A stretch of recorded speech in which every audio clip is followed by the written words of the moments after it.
Initial public offering. इस diagram की मदद से हम समझेंगे कैसे शेयर इशू होते हैं, उन्हें कैसे इन्वेस्टर को अलॉट किए जाते हैं और कैसे उनकी ट्रेडिंग स्टॉक एक्सचेंज में होती है।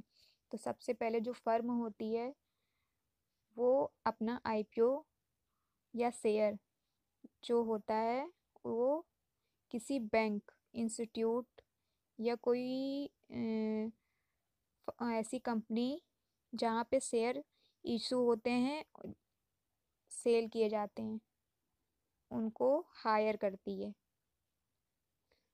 अब आईपीओ फर्म जो होते हैं ये डायरेक्ट तो इन्वेस्टर से मिल नहीं सकते, तो ये किसी ना किसी के थ्रू ही अपने शेयर को जो है सेल करते हैं। तो ये जो कंपनी ये सब वर्क करती हैं उसे डिस्ट्रीब्यूटर कहते हैं। जैसे ये बैंक है, ये डिस्ट्रीब्यूटर का काम करती हैं। तो ये फर्म जो है सीधा इस बैंक के पास जाएगी और इन्हें अपने शेयर जो है देती है सेल करने के लिए। बदले में इन्हें कंपनी जो है कमीशन देती है कि आप मेरे सेल शेयर जो है सेल करवाएंगे तो आपको इतना इतना कमीशन मिलेगा। तो ये कंपनी वर्क करती है। इनके अंडर काफ़ी सारे डिस्ट्रीब्यूटर होते हैं जो अलग अलग जाके इन्वेस्टर से मिलके कंपनी के जो शेयर जो है सेल करवाते हैं। तो ये जो कंपनी जो आगे ये इन्वेस्टर से मिलके शेयर को सेल करती हैं, बदले में इनसे जो पैसा मिलता है वो कंपनी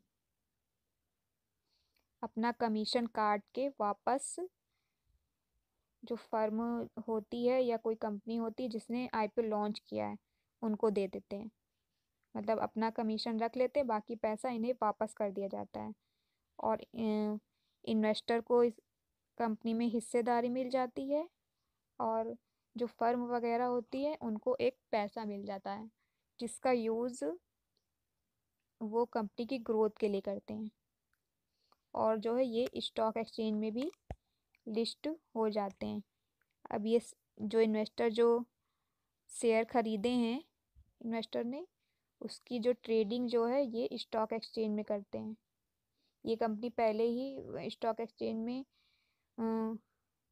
लीगल प्रोसेस से रजिस्टर्ड होकर आईपीओ लाती हैं, तो इनका नाम पहले ही स्टॉक एक्सचेंज में लिस्ट होता है।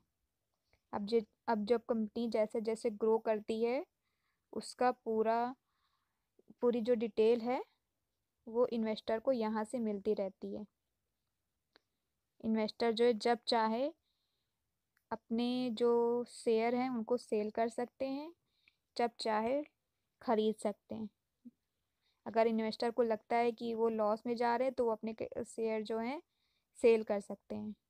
और अगर उसी कंपनी के या किसी और कंपनी के शेयर अगर उन्हें खरीदने होते हैं तो वो इसी स्टॉक एक्सचेंज में खरीदते हैं।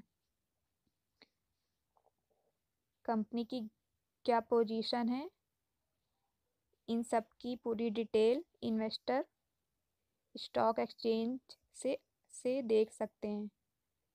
इस तरह से पूरा प्रोसेस होता है और कंपनी के शेयर जो होते हैं वो स्टॉक एक्सचेंज में लिस्ट भी हो जाते हैं और साथ ही साथ कंपनी को एक इकट्ठा पैसा मिल जाता है, एक कैपिटल मिल जाती है कंपनी की ग्रोथ के लिए, अपनी कंपनी को बढ़ाने के लिए। इस तरह से पूरा प्रोसेस होता है।